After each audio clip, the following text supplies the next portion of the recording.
Let me start by saying that Peter Terry was addicted to heroin.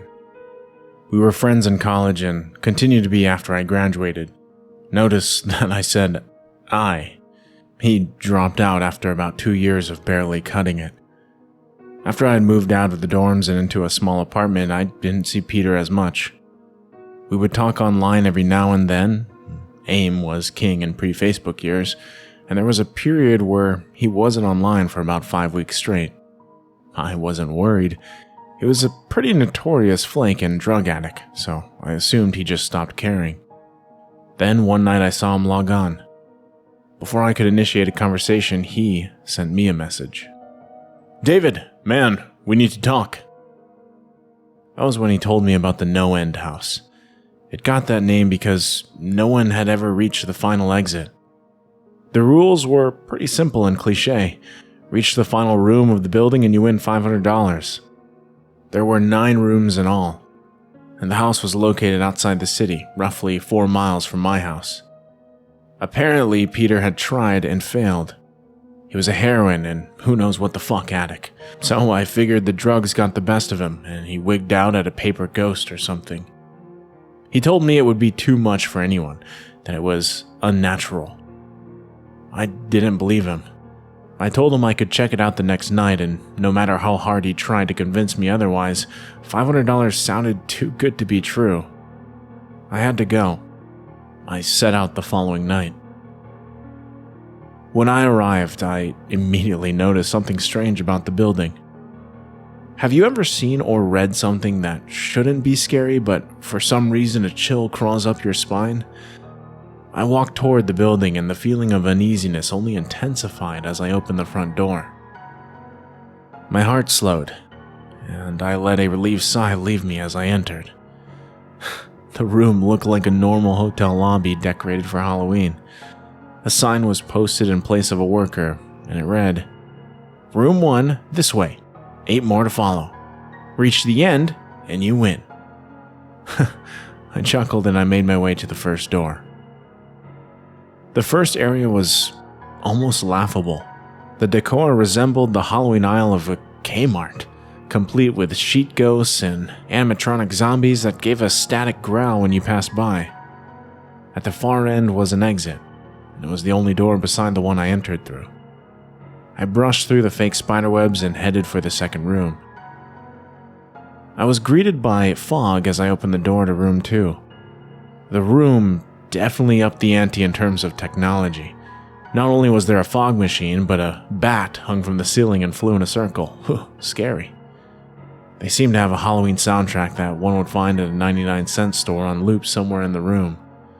I didn't see a stereo, but I guess that must have been used on a PA system. I stepped over a few toy rats that wheeled around and walked with a puffed chest across to the next area. I reached for the doorknob, and my heart sank to my knees. I did not want to open that door. A feeling of dread hit me so hard I could barely even think. Logic overtook me after a few terrified moments, and I shook it off and entered the next room. Room 3 is when things began to change.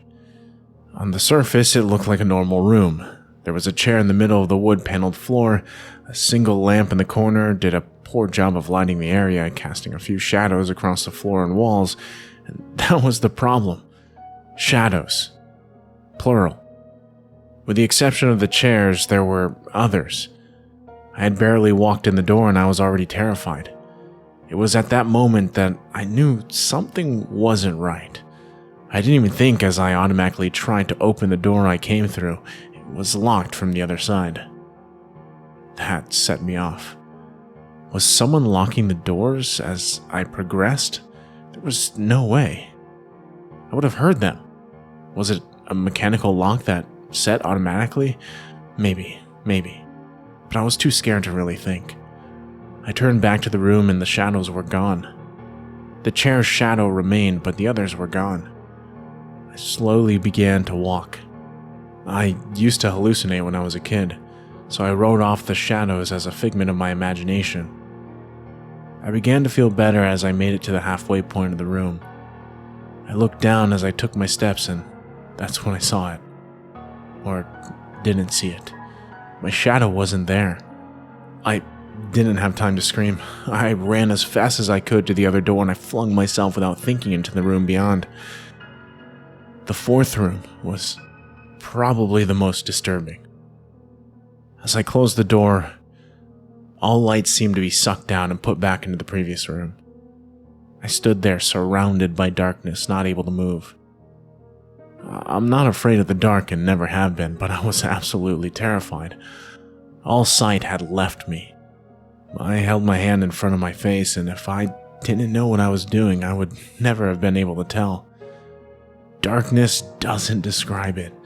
I couldn't hear anything. It was dead silence.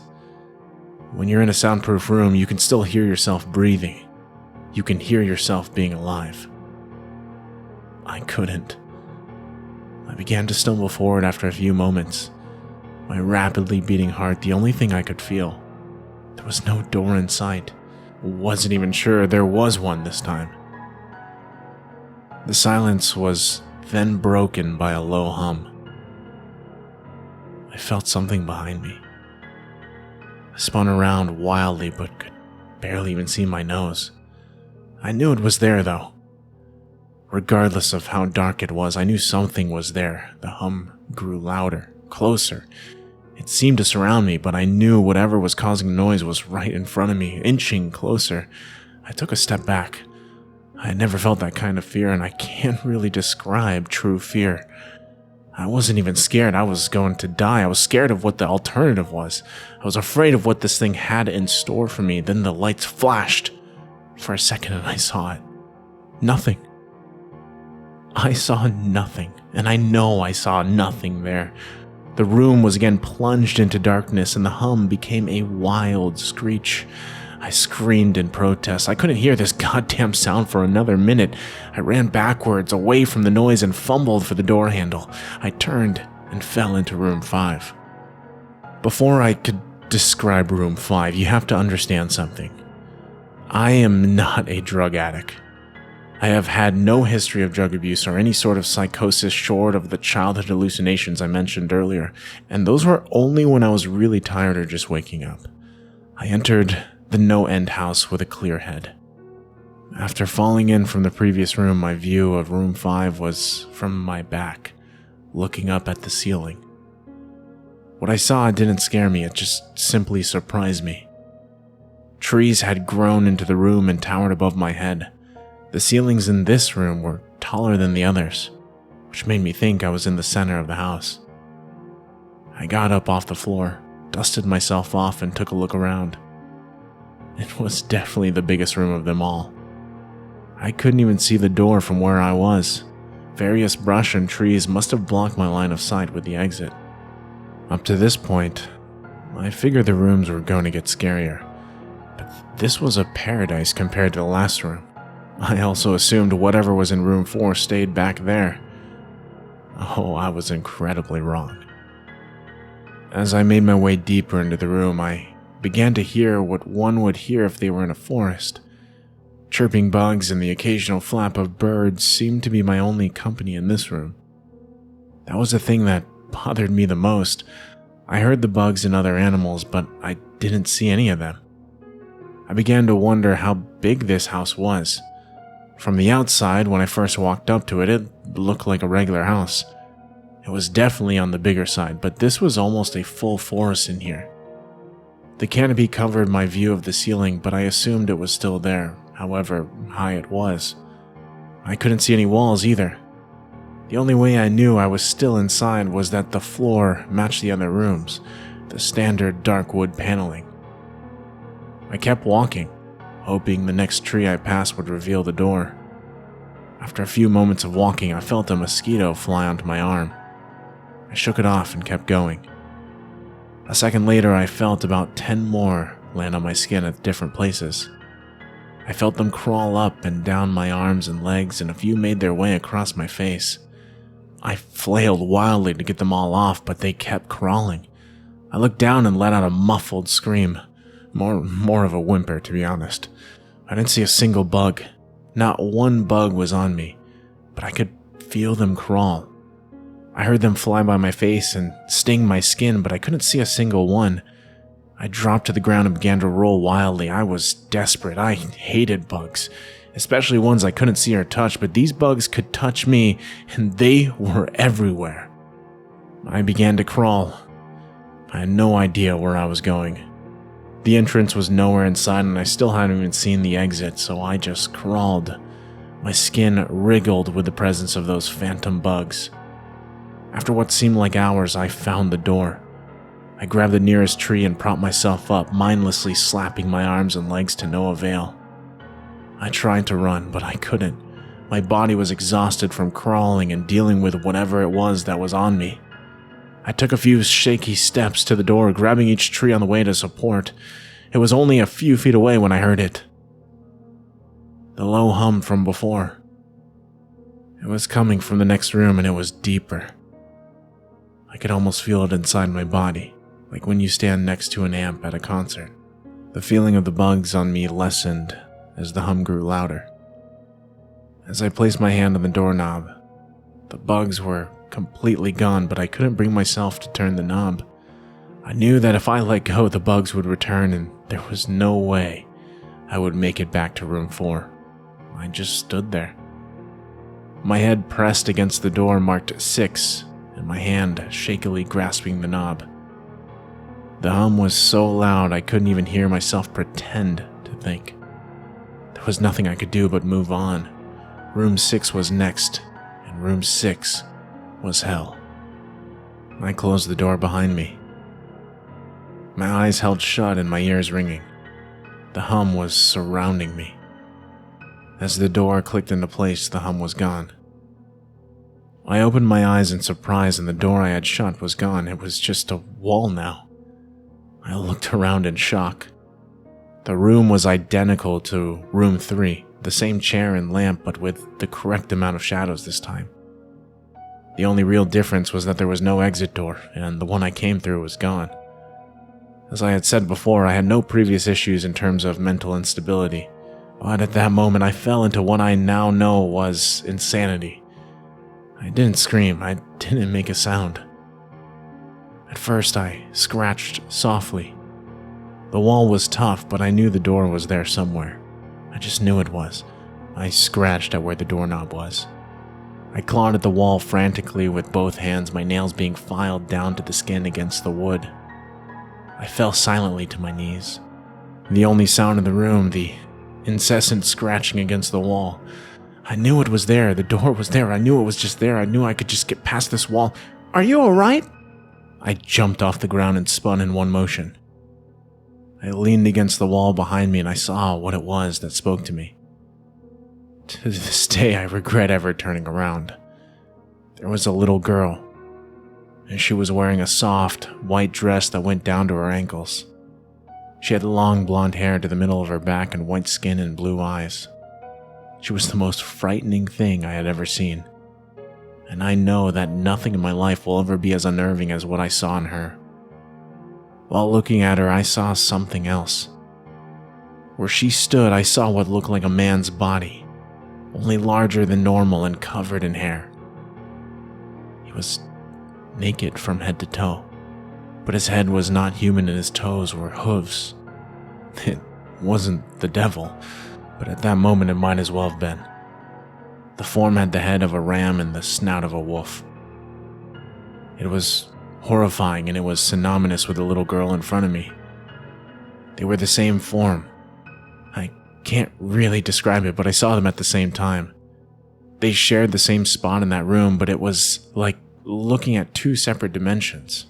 When I saw the girl, I saw the form, and when I saw the form, I saw the girl. I couldn't speak. I could barely even see. My mind was revolting against what it was attempting to process.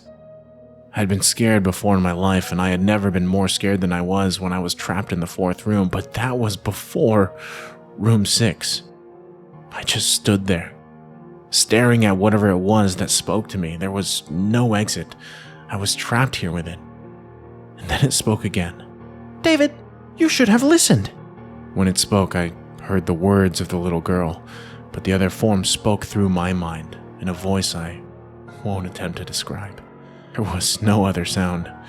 The voice just kept repeating that sentence over and over in my mind, and I agreed. I didn't know what to do. I was slipping into madness, yet couldn't take my eyes off what was in front of me. I dropped to the floor. I thought I had passed out, but the room wouldn't let me. I just wanted it to end.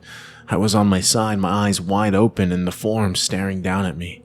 Scurrying across the floor in front of me was one of the battery-powered rats from the second room. The house was toying with me. But for some reason, seeing that rat pulled my mind back from whatever depths it was headed, and I looked around the room.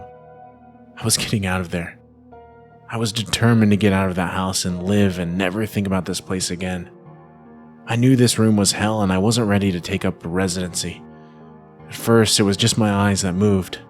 I searched the walls for any kind of opening. The room wasn't that big, so I didn't take long to soak up the entire layout. The demon still taunted me, the voice growing louder as the form stayed rooted where it stood. I placed my hand on the door, lifted myself up on all fours, and turned to scan the wall behind me.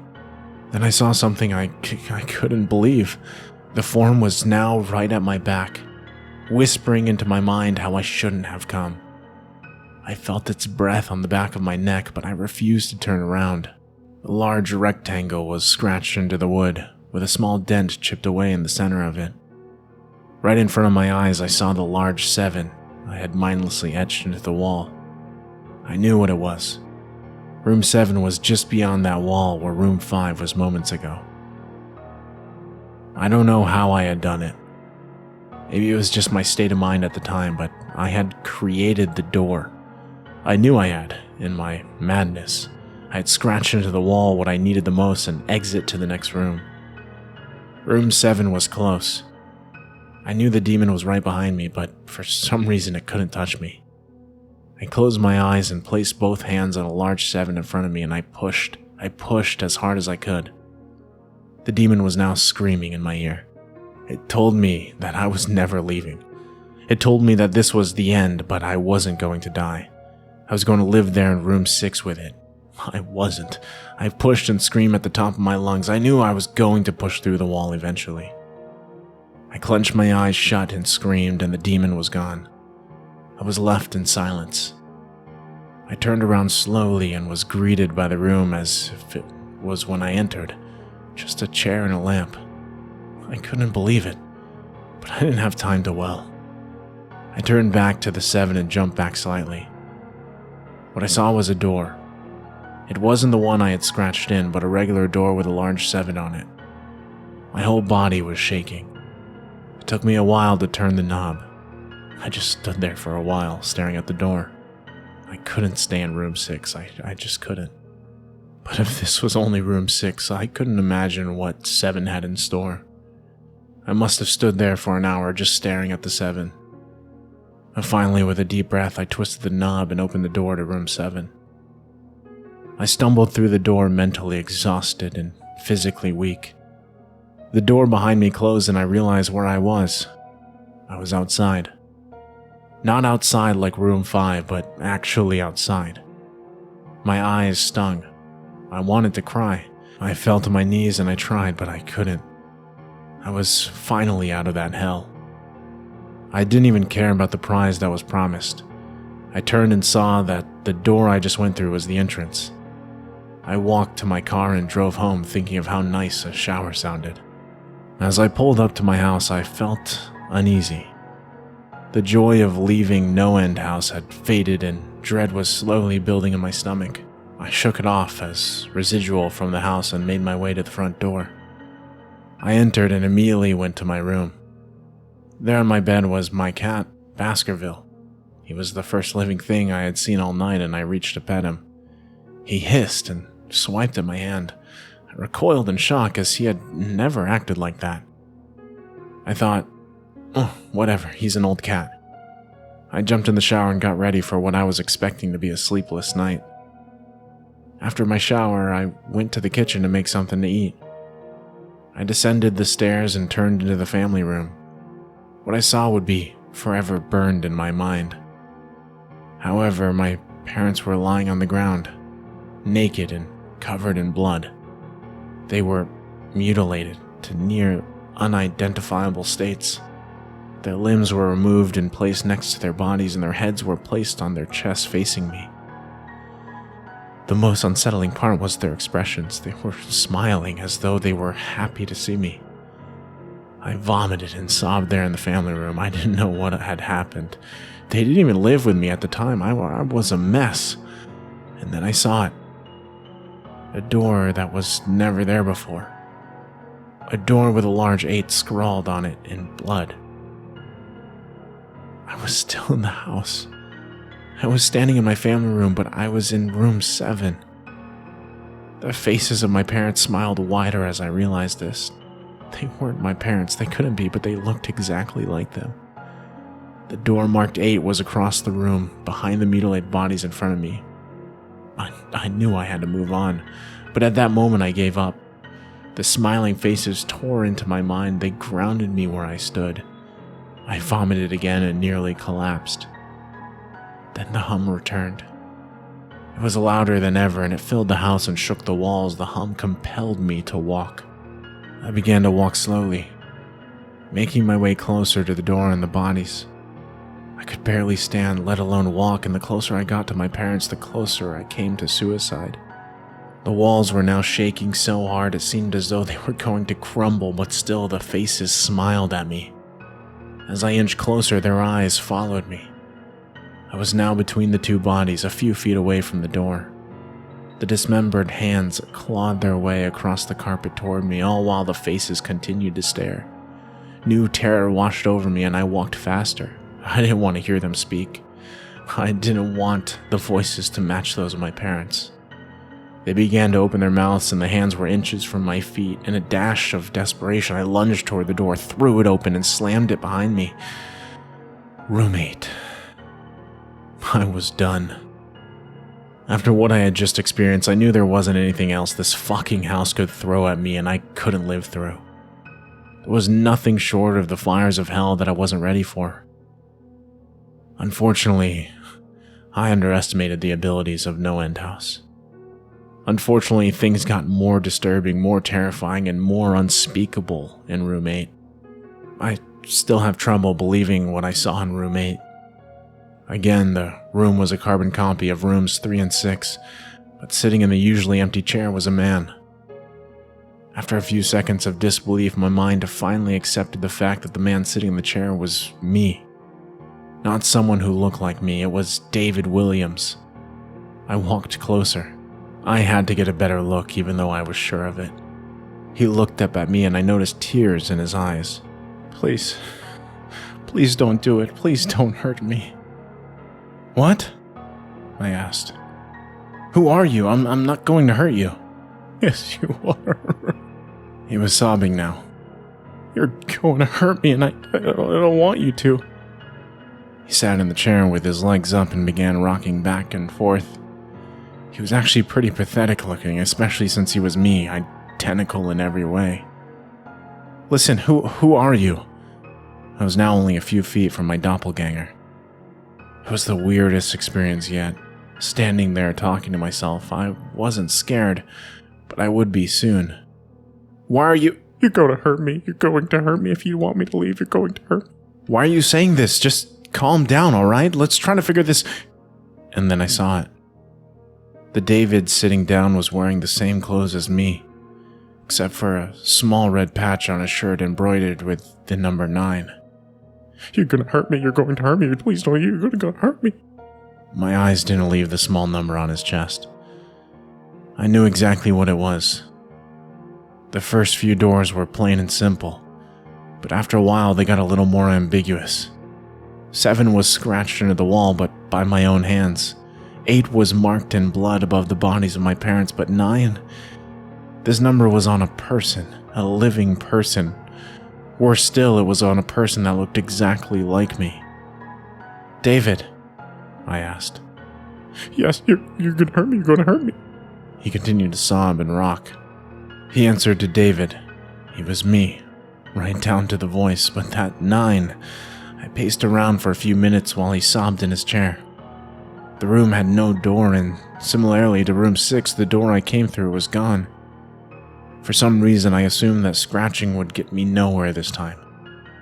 I studied the walls and floor around the chair, sticking my head underneath and seeing if anything was below. Fortunately, there was. Below the chair was a knife. Attached was a tag that read, "To David, from management." The feeling in my stomach as I read that tag was something sinister. I wanted to throw up, and the last thing I wanted to do was remove that knife from under that chair. The other David was still sobbing uncontrollably. My mind was spinning into an attic of unanswerable questions. Who put this here? And how did they get my name? Not to mention the fact that as I knelt on that cold wood floor, I also sat in that chair, sobbing in protest of being hurt by myself. It was all too much to process. The house and the management had been playing with me this whole time. My thoughts for some reason turned to Peter and whether or not he got this far. If he did, if he met a Peter Terry sobbing in this very chair, rocking back and forth, I shook those thoughts out of my head. They didn't matter. I took the knife from under the chair and immediately the other David went quiet. "David," he said in my voice. What do you think you're going to do?" I lifted myself from the ground and clenched the knife in my hand. I'm gonna get out of here. David was still sitting in the chair, though he was very calm now. He looked up at me with a slight grin. I couldn't tell if he was going to laugh or strangle me. Slowly, he got up from that chair and stood facing me. It was uncanny. His height and even the way he stood matched mine. I felt the rubber hilt of the knife in my hand and I gripped it tighter. I don't know what I was planning on doing with it, but I had a feeling I was going to need it. "Now," his voice was slightly deeper than my own. "I'm going to hurt you. I'm going to hurt you and I'm going to keep you here." I didn't respond. I just lunged and tackled him to the ground. I had mounted him and looked down, a knife poised and ready. He looked up at me, terrified. It was like I was looking in a mirror. And then the hum returned, low and distant. Though I still felt it deep in my body, David looked up at me as I looked down at myself. The hum was getting louder. I felt something inside me snap. With one motion, I slammed the knife into the patch of his chest and ripped down. Blackness fell on the room and I was falling. The darkness around me was like nothing I had experienced up to that point. Room 4 was dark, but it didn't come close to what was completely engulfing me. I wasn't even sure if I was falling after a while. I felt weightless, covered in dark. Then a deep sadness came over me. I felt lost, depressed, and suicidal. The sight of my parents entered my mind, and I knew it wasn't real, but I had seen it, and the mind has trouble differentiating between what is real and what isn't. The sadness only deepened. I was in room 9 for what seemed like days. The final room. That's exactly what it was. The end. NoEnd house had an end and I had reached it. At that moment I gave up. I knew I would be in that in-between state forever, accompanied by nothing but darkness. Not even the hum was here to keep me sane. I had lost all senses. I couldn't feel myself. I couldn't hear anything. Sight was completely useless here. I searched for a taste in my mouth and I found nothing. I felt disembodied and completely lost. I knew where I was. This was hell. Room 9 was hell. And then it happened. A light. One of those stereotypical lights at the end of the tunnel. I felt ground come up from below me and I was standing. After a moment or two of gathering my thoughts and senses, I slowly walked toward that light. As I approached the light, it took form. It was a vertical slit down the side of an unmarked door. I slowly walked through the door and I found myself back where I started. The lobby of NoEnd house. It was exactly how I left it. Still empty, still decorated with childish Halloween decorations. After everything that had happened that night, I was still wary of where I was. After a few moments of normalcy, I looked around the place, trying to find anything different. On the desk was a plain white envelope with my name handwritten on it. Immensely curious yet still cautious, I mustered up the courage to open the envelope. Inside was a letter, again handwritten. David Williams, congratulations! You have made it to the end of NoEnd House. Please accept this prize as a token of great achievement. Yours forever, Management. With the letter were 5 $100 bills. I couldn't stop laughing. I laughed for what seemed like hours. I laughed as I walked out to my car and laughed as I drove home. I laughed as I pulled into my driveway, and I laughed as I opened my front door to my house, and laughed as I saw the small 10 etched into the wood. Thank you guys so much for listening. Again, that was titled NoEnd House, and it was credited to Brian Russell. So I found this one online on the Creepypasta fandom or Creepypasta wiki site, which I recently just found. Typically, I read stories from authors from nosleep. But yeah, I really like this one, this story, NoEnd House. And the thing is when I do these narrations, I don't pre-read. I don't go and read the stories before I end up recording them. I kind of figure it out along, that first read through. And as this story went on, I know that I'm really enjoying the story because when I record, next thing I know, it's like 10, 15 minutes already recording, and I feel like I just started. So this one, as I was going through it, was very interesting because I didn't know how exactly how this house would treat him, would treat David here as he goes through it, through all the rooms and everything else. And you kind of find out that, yeah, I guess you could expect that each room is going to be, gradually more scary for him. But overall, it was a nice twist on things. Something that I really didn't expect. Again, I couldn't imagine how they would do 9 different rooms. And then that kind of, the way that it ended there was great too, right? I was kind of wondering too, is this really the end when he got that envelope? And then you find out that there's, a door number 10. And maybe he's in this forever. That's what I'm thinking. Since it's NoEnd House, maybe, people have only gotten to room 9, and they got the prize and whatnot. And it just continuously keeps going. 10, 11, 12, 13, and onward, all the way to maybe when the people go into madness and give up, right? But yeah, this one was amazing. I'll link it down in the description if you guys want to check it out. And hope you guys enjoyed. All right, we'll see you in the next one. Sweet dreams.